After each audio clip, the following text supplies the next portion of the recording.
आम्ही किती कष्ट केले याचा लोक कधी विचार करीत नाही. आम्ही संसार कसा उभा केला असेल याचा विचार केला. आमची पोरं लहान असताना 8-8 दिवस पोरांची नाही गाठ नव्हती. आणि आता लोक इतके खाली गेलेत की माझ्या मुलीच्या अंगात कपडे कसे याच्यावर लोकांची कमेंट्स आहे. याच्यापेक्षा काय वाईट पाहिजे.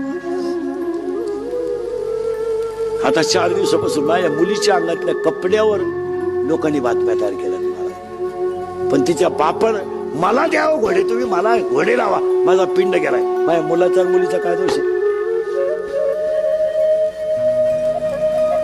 पण ह्या कॅमेरेवाल्यांनी 8 दिवसात माझं जगणं मुश्किल करून टाकलं.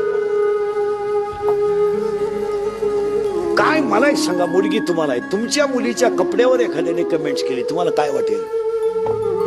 आणि मुलीच्या साखरपुड्यात कपडे मुलीकडचे लोक घेतात, नवरदेवाकडचे घेतात का मुलीकडचे घेतात. मग कपडे त्यांनी आणले असतील का म्या घेतले असतील.